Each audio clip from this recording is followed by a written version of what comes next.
Dan kembali kami lanjutkan dialog kita perebutan tahta PSSI 1 antara Erick Thohir dan juga Lanyala Mataliti. Saya kembali ke Bungkus. Bungkus, soal pertarungan di luar arena pemilihan ketua umum tidak hanya terjadi di PSSI. Seperti kita ketahui, pemilihan ketua umum partai politik juga sebenarnya lebih seru di luar arena partai politik itu sendiri. Nah, tadi Anda sempat mengatakan sementara dari voters-voters ini rasa-rasanya akan lebih memilih untuk mendengar secara langsung seperti apa visi dan misi dan juga tindakan konkret yang akan dilakukan oleh kedua orang calon ini. Dari kacamata Anda sendiri, pertarungan kedua calon ini sesengit apa nantinya, Bungkus? Iya, itu tadi saya bilang ini dua-duanya gajah gitu loh, dua-duanya kelas berat. Jadi ini pertarungannya akan sangat sengit sampai menjelang hari Kongres. Karena dua-duanya punya pengaruh yang kuat. Ya, dari segi positioning saat ini Pak Erick seperti yang saya bilang tadi punya keuntungan karena voter saat ini lebih banyak yang tampaknya tertarik dengan apa yang disampaikan oleh Pak Erick ya.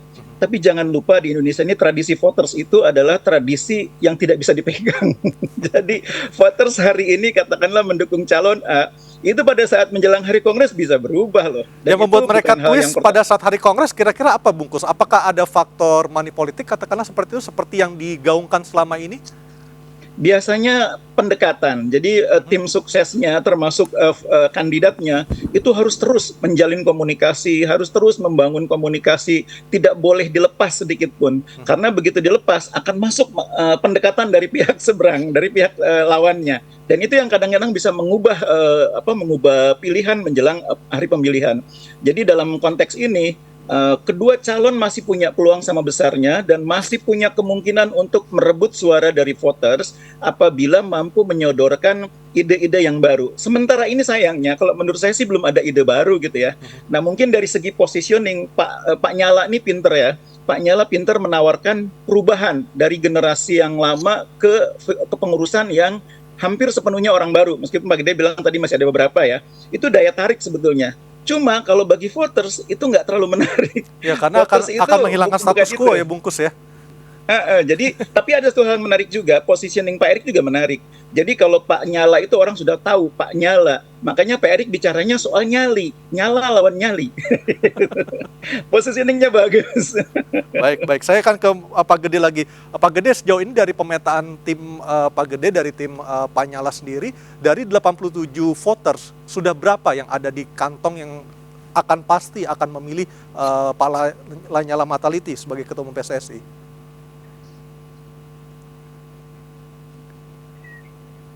Halo Pak Gede, mungkin masih di mute ya? Sorry. Ya. Kalau secara terbuka mungkin sekarang masih hitung-hitungan ya, karena kita masih punya waktu 16 atau 17 hari, ya, hampir waktu yang sangat cukup bagi kedua kandidat, bagi kedua tim sukses. Tapi saya pikir sama dengan Bungkus katakan tadi bahwa voter ini memang sangat dinamis, karena voter itu ada 3 jenis voter dimanapun ya, di pemilihan manapun. Voter itu ada yang memilih karena visi dan misi seseorang kandidat. Voter itu bisa memilih karena memang kedekatan dengan kandidat. Yang ketiga, ada voter yang tidak memilih dua hal tersebut. Nah itu kita sama-sama tahu lah. Moga-moga tahun ini, sekarang ini dengan 2 orang turun ini minimal bisa mengurangi yang ketiga tadi.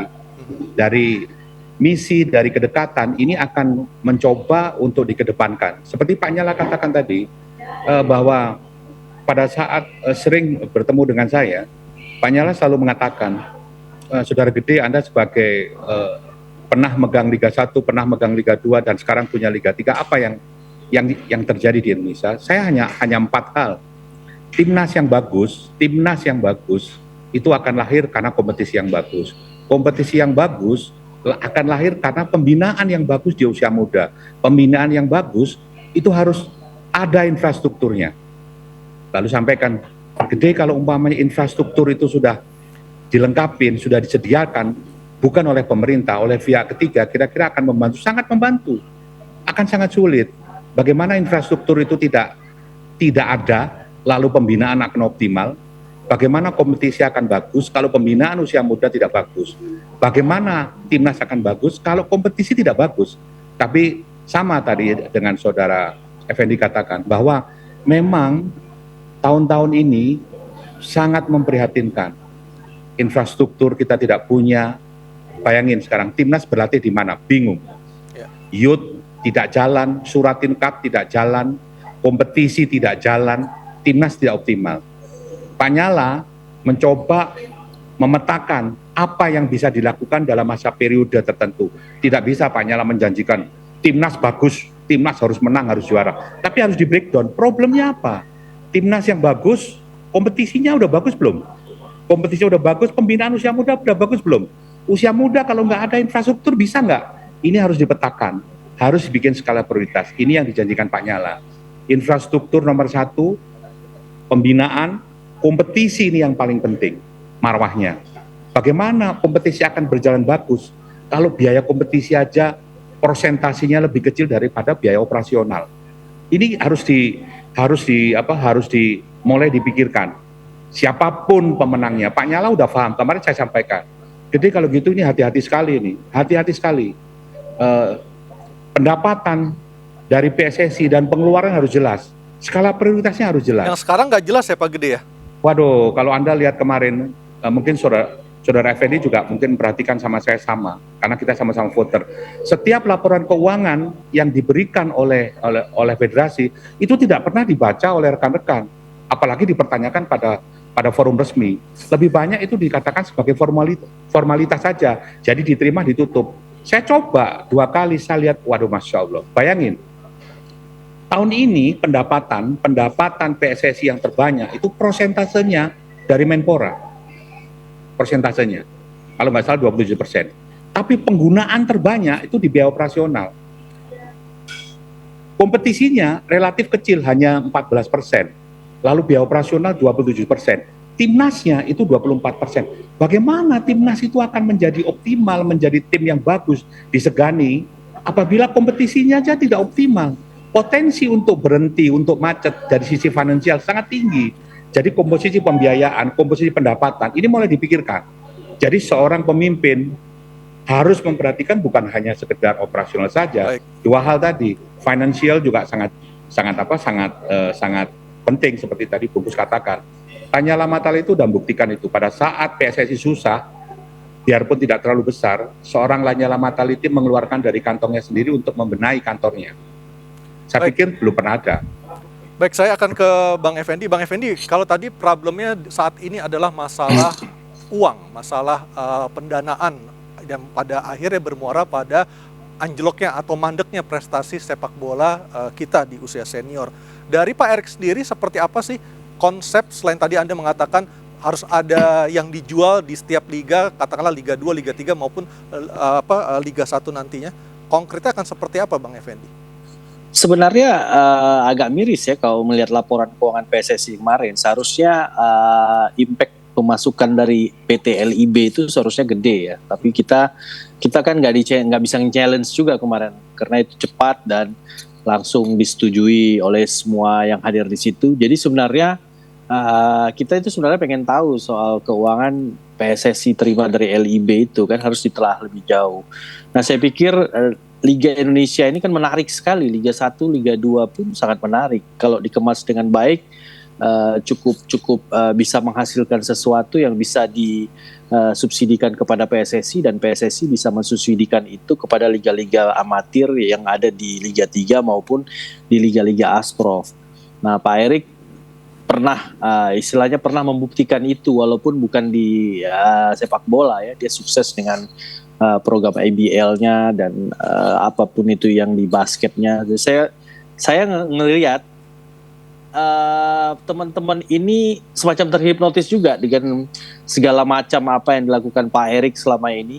Jadi itu yang datang kemarin saya hadir di situ, yang datang kemarin di GBK Tower mengantarkan Pak Erik itu memang spontanitas. Ketika itu kita lagi sarapan, kita antar Pak Erik yuk. Bahkan ada yang nggak mendukung beliau pun, belum menentukan pilihan, ayo kita antar gitu. Jadi semacam ini rindu pada harapan baru gitu loh. Mungkin mereka sudah pernah ngelihat Pak Nyala mimpin selama 1 tahun. Tapi belum pernah figur ketua umum PSSI yang datang dengan latar belakang seperti Pak Erik, dengan kesuksesannya di basket, di bola, baru dia terjun ke sepak bola nasional. Belum pernah itu. Sudah berapa Yang ada, voters Bang Fendi yang akan menyatakan akan mendukung Pak Erik di tanggal 16 nanti? Ya kalau kasat-kasat mata sih kemarin saya lihat yang datang ke GBK Tower tuh voter semua, karena itu asli tuh, kita lagi sarapan, kita bareng-bareng, ayo kita datangin Pak Erik gitu loh. Itu ya mungkin sekitar 50-60an voter itu yang datang di GBK Tower secara langsung tanpa dikomando. Jadi datang bareng-bareng, ayo datang yuk bareng-bareng, kita anterin Pak Erik. Jadi kadang-kadang Pak Erik juga gak kenal juga kadang-kadang sama asprofnya gitu. Ini dari mana? Jadi memang spontanitas yang ditunjukkan oleh ini semacam ada kerinduan gitu loh. Ini pengen dipimpin oleh orang sosok yang dibilang sama Bung Kusnai tadi, sosok yang punya jaringan politik kuat, sosok yang mengerti bisnis olahraga, sosok yang punya finansial yang cukup kuat, sosok yang kuat, powernya juga kuat di nasional, yang seakan-akan bisa menjamin sepak bola kita ke depan akan jalan. Dan Baik. kemudian ketika habis mendaftar, Pak Erik juga sempat bilang ke teman-teman, karena waktu itu ada teman-teman Asprop juga sempat nanya, ini kita nasib Asprop bagaimana ke depannya. Beliau cuma bilang, kita udah punya undang-undang impres tentang sepak bola. Implementasi dari impres itu aja yang akan saya jalankan ke depan untuk sepak bola Indonesia. Anda bayangkan kalau impres ini dijalankan dengan sungguh-sungguh dalam tanda kutip, itu luar biasa sekali perkembangan sepak bola.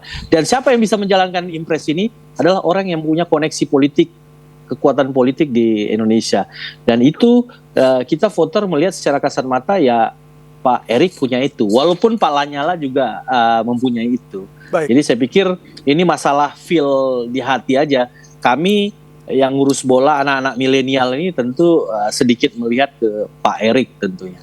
Baik, saya ke Bungkus lagi. Bungkus, Iya. dua sosok calon ketua umum PSSI ini adalah dua orang yang super sibuk dengan jabatan sebelumnya. Yang satu ketua DPD, yang satu lagi Menteri Negara BUMN. Apakah ini Iya. menguntungkan untuk PSSI jika mereka terpilih nantinya?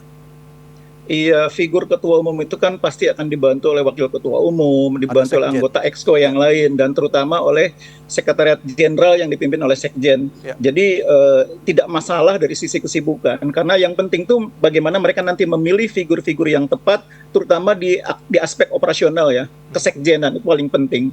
Nah kalau saya melihat sekarang pertarungan ini antara kelompoknya Pak Nyala dengan kelompoknya Pak Erik ini menawarkan dua hal berbeda, menarik ya. Kalau Pak Nyala ini seperti tercermin dari pernyataan-pernyataan Pak Gede, itu menawarkan kematangan, karena mereka sudah sangat paham sepak bola Indonesia, menawarkan pengalaman. Tapi di sisi yang lain, Pak Erik menawarkan harapan.